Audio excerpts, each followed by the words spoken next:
Mafia Atiq Ahmad के सबसे छोटे बेटे अबान अहमद की सड़क हादसे में मौत की खबर सामने आ रही है। यह हादसा झांसी के पूंछ थाना इलाके में हुआ है। कार में कुल 6 लोग थे।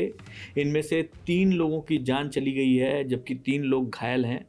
जो 3 लोग नहीं रहे उसमें से एक अबान अहमद भी है। ये सब लोग प्रयागराज से झांसी जा रहे थे। झांसी जेल में अली अहमद, जो अबान का भाई है, उससे मिलने के लिए अबान निकला हुआ था। रास्ते में कार अचानक बेकाबू होती है, डिवाइडर से टकराती है और टक्कर इतनी तेज थी कि गाड़ी का आगे का हिस्सा पूरी तरीके से खत्म हो गया। क्या नाम आपका? मोहम्मद उमर। हेलो। कैसे क्या हो गया? डिवाइडर में कार लगा दी। फिर जा रहे थे झांसी, आज किस लिए जा रहे थे? भाई से मुलाकात।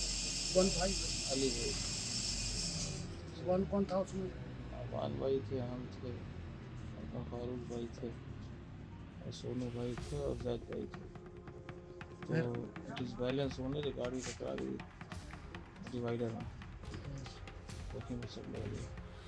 फिर सभी लोग घायल हो। हाँ, उसके बाद नहीं यार, फिर रोड पे पड़े हैं, उसके बाद नींद के लिए फिर उसमें अतीक अहमद का लड़का था। हाँ, छोटे वाले क्या नाम था उनका? अबान जा रहे थे मिलने भाई से। जेल में? जी, अली भाई तभी। पुलिस मौके पर पहुंचकर सभी को अस्पताल भेजती है। मामले की जांच जारी है। ये बड़ी खबर है जो कि अतीक अहमद के परिवार से जुड़ी हुई है। फिर से अतीक अहमद सुर्खियों में आ गया है। फिर से अतीक अहमद का परिवार सुर्खियों में आ गया है। कभी प्रयागराज की गलियों का ऐसा नाम था जिसके आगे बड़े बड़े अधिकारी भी सोच समझ कर कदम रखते थे। राजनीति और अपराध, इन दोनों का गठजोड़, और इसका सबसे चर्चित चेहरा हुआ करता था अतीक अहमद।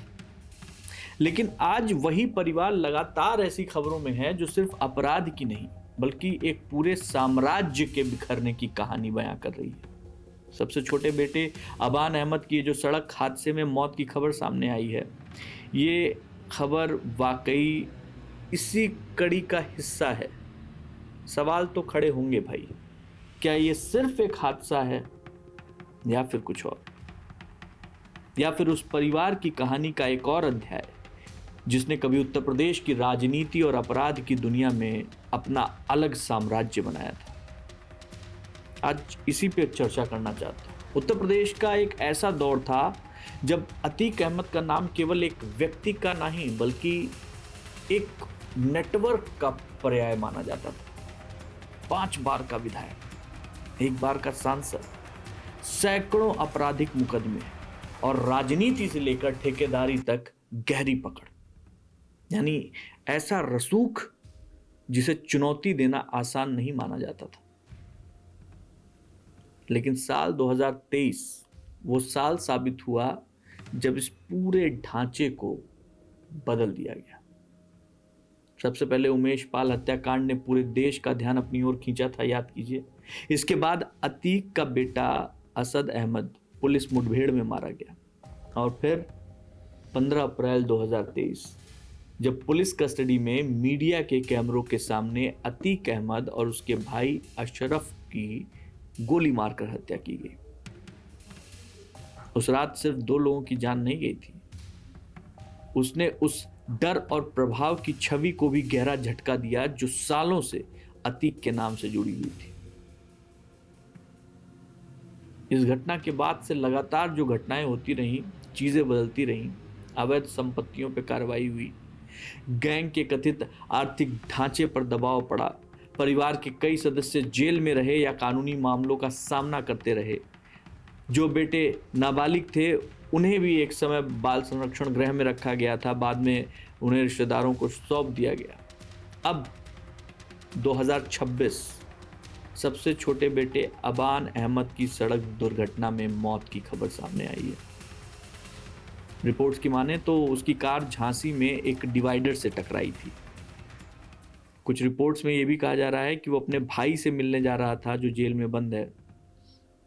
हादसा है, जांच जारी है। फिलहाल सड़क दुर्घटना के रूप में ही इसे देखा जा रहा है। लेकिन यहाँ सवाल सिर्फ एक सड़क हादसे का बिल्कुल नहीं है।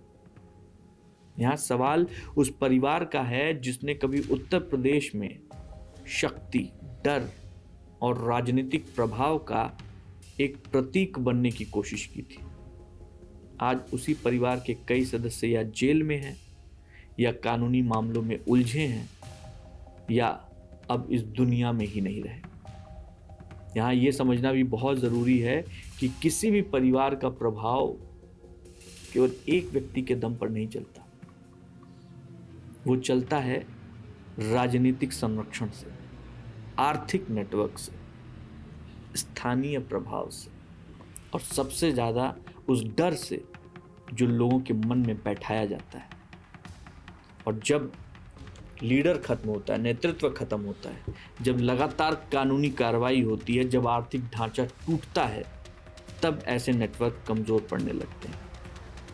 अतीक अहमद की कहानी इसी बदलाव का उदाहरण मानी जाती है। एक ऐसा व्यक्ति जिसने अपराध से राजनीति में कहां तक का सफर तय किया था, लेकिन अंत में उसकी राजनीतिक पहचान से ज्यादा उसकी आपराधिक छवि चर्चा में रही। और उसके बाद जो घटनाएं हुई, उसने दिखाया कि किसी भी आपराधिक नेटवर्क की ताकत कभी स्थायी नहीं हो सकती। अबान अहमद की जो मौत हुई है वो निश्चित रूप से एक दुखद व्यक्तिगत घटना है, लेकिन इसके साथ ये भी सच है कि अतीक अहमद परिवार की जो सार्वजनिक और राजनीतिक यात्रा पिछले कुछ सालों में लगातार जो कुछ भी दिखाई जा रही है, उसमें जो कानूनी कार्रवाई है, जो हिंसक घटनाएं हुई हैं, वो सब लोगों की नज़र में है। ये कहानी सिर्फ एक परिवार की नहीं है, बल्कि उस सवाल की भी है कि अपराध और सत्ता का गठजोड़ कितना भी मजबूत क्यों न दिखे, वो समय, कानून और बदलते राजनीतिक हालात की कसौटी पर हमेशा कायम नहीं रहता। आप क्या कहते हैं? अबान की ये मौत, अबान का ये सड़क एक्सीडेंट ये हादसा ही है, या फिर कहीं से कोई साजिश की बू आ रही? कमेंट बॉक्स में आपका इंतज़ार रहेगा।